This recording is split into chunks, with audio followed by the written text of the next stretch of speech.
What's up, guys? So I want to take a minute here to explain my vision for the future of Archeworld and what I would personally do with the ocean and trade pack content if I were in charge of the game. So this is a video of Ocean Combat here that you're seeing. You can see kind of what we're going to experience in Archeworld because it uses the same engine, the same team behind Arcage and Archeworld is there. So this is the stuff that you should be looking forward to, these kind of interactions and cool things. But let's talk about the plans that I would do personally for Archeworld to make it a success in the long run. So one of the biggest things was naval combat, as you're seeing here. You have cannons, you have sails, you have rudders, you have different equipment of your boat. But the boat was incredibly expensive to build and to make. I would change that. This is the first major change that I would do for Archeworld. I would make the boats very, very cheap to actually craft. But what I would do is if the boat dies, it's a permadeath. It does not get repaired. It is gone forever. So I would take the model from EVE Online and use it here in Archeworld in the ocean, which means boats can die forever. So if you destroy another player's boat, then that person has just lost the boat forever, and they'd have to craft a new one. So again, there's equipment on the boats, like cannons, sails, rudders, and so forth. What I would do is, again, take the EVE Online model and say, if the boat dies, there's a 50% chance, give or take, you can adjust the percentage, that all those items survive. And if they survive, they drop down to the ocean floor as a trade pack. A trade pack is something that you put on your back, in the back of your character, and it makes your character run slower, and you can put them in little storage bins like that, for example, and you take it to a certain location to get a reward. In this case, when a boat dies, and say a cannon drops as a trade pack to the ocean floor, you would now have to dive down and collect it. So using a underwater potion, for example, or using scuba gear, that stuff is all in the game, and certain boats have scuba gear. So I would say go collect the spoils of war. You destroyed your enemy's boat, and now you can collect the loot potentially. So you can get a cannon or a sail, and you have to go turn that in to a vendor in one of the continents. When you turn it in, you get the sail. If it was a grand sail or a heroic sail or a heroic cannon, you get that, right? So again, it'd be like a 50% destruction recovery on the equipment of the boats. The boats, once again, would be very cheap. They would be mainly purchased and constructed with Archeum. So 10,000, up to like 100,000 Archeum for a boat would be what I would say. And the reason I propose this is because you want more casual players to have boats. There's also several different boat designs. You got clippers, which are smaller and more designed for 5-man crews or 2-man crews, and then you got big naval warships like these that are designed for 50-man raids and big battles. But the clipper can actually outmaneuver and give you some strategic advantages against larger boats like this, and you can potentially outplay other boats. The clippers are faster than these boats, so you could also potentially get away from them and do some kind of like hit and run tactics. There's just a lot of gameplay, and there's several other new boats that I'm not even familiar with Arcage Unchained.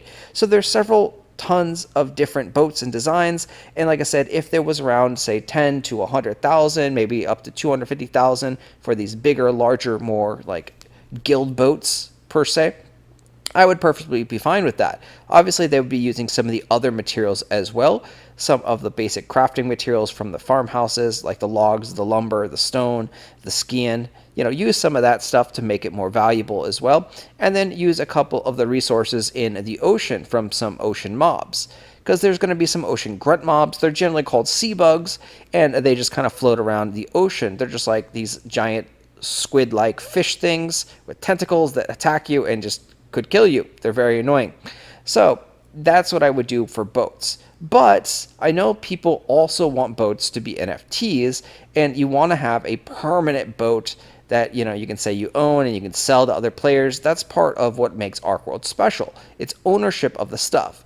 So I would then propose that there is a way to make a permanent version of your boat. It would be costing an incredible amount of Archeum, right? So say a boat that can die and destroys itself and loses all the stuff, it costs, say, 100,000 Archeum. In order to make a non-destructible, well, not non-destructible, but a boat that does not die, like that can be repaired, I would say would cost like 10 million Archeum. And then, of course, a bunch of other mats. These mats would be farmed from ocean bosses, big world bosses, raid bosses in the ocean, and then after collecting all, say, 10 million Archeum, the raid boss loot, and other materials from the ocean, then you can potentially make this a boat, right? That will be an NFT. You then have an NFT of your boat, and you can go and sell it and trade it on the auction house, marketplaces, and otherwhere. So that's what I would do. I would give both options. I would have the permadeath option of boats that are fairly cheap, 10,000 to 100,000, maybe up to 250,000 Archeum. And then I would have the NFT versions that are costing like 10 million Archeum, like very, very expensive, a crazy amount with other materials. Of course, all these other things included in these crafts are going to use ocean materials because you need to make it worthwhile for people to go into the ocean. Also, now cannons and sails and equipment for the boats. This stuff I also would just kind of be Archeum sinks. And of course, a little bit of ocean materials. Because once again, you want people to be farming and actively fighting in the ocean. The ocean would also have mobs starting at probably ancestral level 20. So very, very tough and very strong monsters. You don't want bots farming monsters in the ocean freely. You want to make sure that if they are farming, it's a big group of 10 to 20 people farming this monster. Like you want them to have an investment, and there's a destruction of a boat into there. So then all that stuff, all their loot would go down and sink to the bottom of the ocean, and you could potentially go pick it up and turn it in for rewards. Right? So you have a benefit for killing other people's boat on top of the fun factor and destroying your enemies. So cannons and things like that, like I said, would be pretty cheap to upgrade. They would probably use sun points, moon points, and star points also to upgrade. So that way it would give another purpose for the sun point, star point, moon point. Archeum, like I said, is the main component with some other sea mats because we want Archeum to be burned. We want Archeum to be consumed in the game, and we want the Archeum price to rise. That is what Excel Games has told us.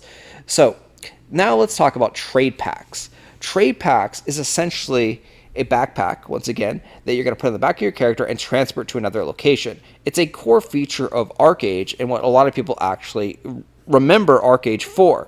So trade packs, what I would suggest on this is something like a crafting recipe that includes the blue salt bond. So this is what they kind of used in the other versions, and they used a blue salt bond, which was a material that was gotten from, I think it was like housing or family. Well, in Archeworld, we don't have those, but we have something similar. So I would use an item that is from the houses. So you get a house item every single day by doing the daily quest, spending some labor.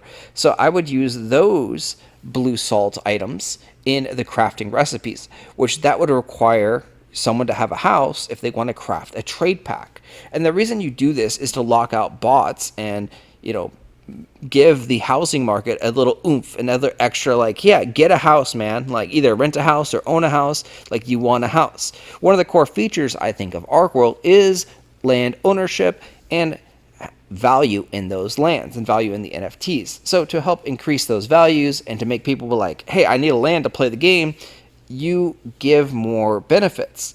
And not everyone needs to do a trade pack, right? So one of the things with a trade pack is that you carry it around in the open world and other people can kill you and take your trade pack. So once that would happen, someone else now can pick up your trade pack and continue on the journey and turning it into the vendor. When that happens, I would suggest a 40-60 split on the rewards. 40% would go to the crafter, the person who made it, and then 60% would go to the person who turns it in. Because you do want to still reward the crafter for doing these things because they spent the resources that were required to actually build the pack, and you don't just want to make them feel completely like shit, like, man, I lost my pack, I died, this game sucks, right? For a free-to-play player or someone who's good at open world PvP, they can go and fight and kill other players and steal their trade packs, which that gives a new gameplay experience that we don't really have right now. That gives a reason to go in PvP and something to profit off of. So they still have to turn it in, and when they turn it in, they're going to use labor points or maybe Archeum, something in the turn-in process, like to not just give them free, infinite gold off of other players, but give them a little bit of like, hey, you spent some labor, you spent some Archeum to turn this trade back in. Another thing that what I would do is a lot of these trade packs should be turned in exclusively in the ocean. There should be islands in the ocean. So in the middle of the ocean, there should be like 5 islands. Dead center of the ocean, there should be an island, and this is the primary turn-in location, right? This is the location that when you turn in your trade backs, you get like 150% of whatever they're going to give you. I would suggest that the trade backs turn in for pure BSLT. So if you create a trade pack, turn it in, you're going to get 20 BSLT or 30 BSLT, right? Whatever the price of the trade pack is, and that's going to be based on the materials that are used in the trade pack. If you use very expensive materials, like say, thousands of logs and thousands of lumbers, then that trade pack should be worth, more. If you only use 100 logs, 100 lumbers, smaller amounts of materials, then the trade pack should be worth less. Also, the distance that was traveled should be factored into this. But all of the turn-in locations should actually be in the ocean. So why I suggest 5 locations is one center core location, right? The center core location has a bunch of ancestral monsters, some bosses that roam around the island. And then in the center of the island, there is a turn-in vendor. So you have to potentially dodge or kill the monsters and go into the vendor. The ocean is also open world PvP, which means other players can and will be sitting around camping trying to kill you. This is why you need more than just one location to turn it in, because you don't want a game where campers just sit all day waiting for people to bring packs over to an island and then just simply kill them and turn them in, right away. So the mobs that are roaming around this island or helping protect from campers because they're roaming mobs, and so they should be able to see stealth and things like that as well. And the rewards are greater. If you take the risk of depositing the trade pack into this core center island, you're going to get, like I said, 50% bonus, whatever, maybe tweak the numbers a little bit, right? Maybe it's only a 25% bonus. If you decide to not take that risk, there are going to be 4 islands around this bigger one. They're not going to be very close to each other, right? So it's going to be pretty spread out. And those 4 other islands will just have an NPC vendor there who's going to collect your trade pack. And the reason, like I said, you want to have multiple locations is you don't want people to simply camp one location 24/7 so no one can turn those trade packs in. If you have 5 total different locations, it makes it a lot harder for people to sit and camp and guard every single location. But it will still happen here and there. There will be people camping. So that is what I propose for the trade pack system. That's what I propose for the ocean system. And I am excited to see what they do. Hopefully they do take some, thoughts from my ideas. I've suggested all these ideas on the official Discord. But I would love to see destructible boats that are fairly cheap so other players can have easy access to this stuff. And it also, I think, be a great Archeum burn. Let me know what you think about the ocean plans that I have and the trade pack plans that I have for the game. Love to hear from you guys. Thanks for watching as always. Hit that like button, subscribe to the channel if you hadn't, and I'll see you in the next one.